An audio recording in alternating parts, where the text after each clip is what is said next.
예, 후보자님 오전에 답변하실 때 그 캡사이신 집회 현장에서의 캡사이신 사인과 관련돼서 결사의 자유를 침해하는 방식으로 이루어지면 절대 안 된다라고 답변하셨고, 그래도 지금까지 우리나라 집회 결사의 자유가 증진돼 왔다고 말씀 주셨습니다. 네.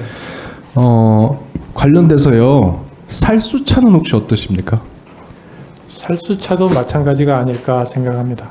경찰청에서 고위 관계자가 살수차 도입 여부를 내부적으로 논의 중에 있다라고 지난 6월 달에 발언을 해서 논란이 된 적이 있습니다. 네. 알고 계십니까? 네, 알고 있습니다. 살수차 도입 여부에 대해서 혹시 의견 있으세요? 지금 우리나라의 그 집회 시위 문화가 살수차까지 동원해야 되는 상황인가라는 점에 대해서는 네. 사회적 합의가 필요하다고 생각을 합니다. 아시다시피 이제 2015년도에 백남기 농민 사망 사건 이후에요, 사실상 사용을 안 해왔습니다.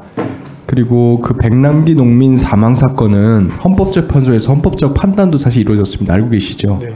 예. 그 당시에 이제 직사살수 행위에 대해서 위헌 결정이 있었고요.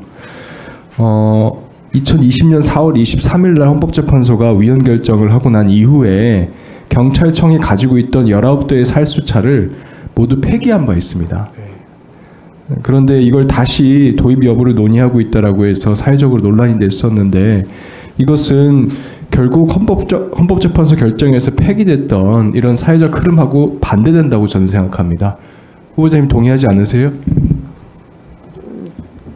그러니까 제가 헌법재판소에서 그 위헌 결정을 한 취지는 정확하게 알지는 못합니다만은 하여튼 그러한 방향성에 대한 말씀입니다. 그러니까 과도하게 이루어지는 문제는 안 된다, 이런 네. 부분이고. 그러면 제가 관련돼서 계속 여쭙겠습니다. 아까 언론의 자유에 대해서 좀 말씀을 드렸었는데요. 위축 효과 관련돼서 이런 건 어떻습니까? 현재 윤석열 정부에 들어와서 언론을 상대로 가짜 뉴스다라고 하는 이유로 형사소송을 제기하는 경우, 그러니까 고소고발을 하는 거죠. 고소고발을 하는 건수가 지난 정부에 비해서 월등하게 늘었습니다. 문재인 정부 5년간 4건, 박근혜 정부 4년 반 동안 8건. 그래서 거의 10년 동안 두 정부 합쳐서 12건이었는데요. 윤석열 정부 들어서 1년 반 동안 11건입니다. 그래서 이거를 5년으로 늘리면은 34건, 35건까지 되죠. 지난 문재인 정부에 비하면은 8배가 넘고요. 박근혜 정부에 비해도 4배, 5배 되는 건수인데요. 이것에 대해서는 혹시 우려하지 않으십니까? 저는 제가 뭐 정확하게 그 수치까지는 알지 못합니다만 그 사건 자체가 늘어난다라고 하는 거는 단순히 숫자로 비교할 것은 아니라고 생각을 합니다. 근데 너무 월등히 많잖아요.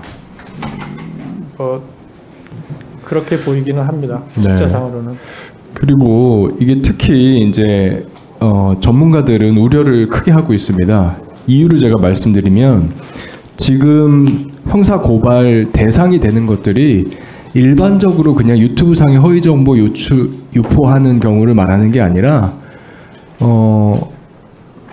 정식으로 활동하고 있는 언론사를 대상으로 한 경우들을 말하는 겁니다.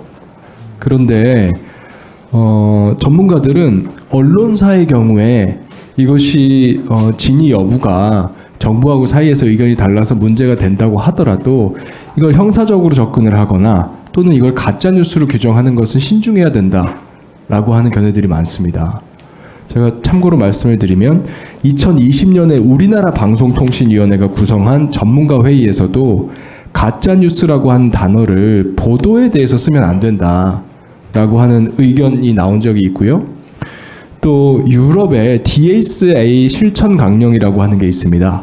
이것이 EU의 디지털 서비스법인데요.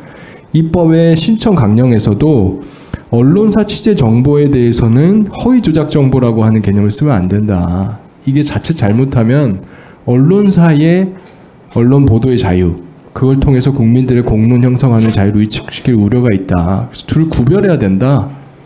요즘 이제 세태로 인해서 온라인상의 가짜 정보가 유출되는 것과 그거를 이유로 해서 그걸 구실로 삼아서 언론사들의 언론 활동을 위축시키는 것, 특히 권력을 가지고 있는 쪽에서 이건 둘은 철저하게 구별해서 접근해야 된다라고 이야기를 하고 있거든요. 이거에 대해서 지금 의원님께서 말씀하시는 바처럼 인터넷상에 그 떠돌아다닌다고 하는 소위 말하는 그런 의견, 그런 견해나 뭐 뉴스, 소위 말하는 뉴스라고 평가를 할 수 있을지는 모르겠습니다만 그런 것들과 언론사들의 보도 이런 거는 좀 차별화가 돼야 된다고는 생각을 합니다.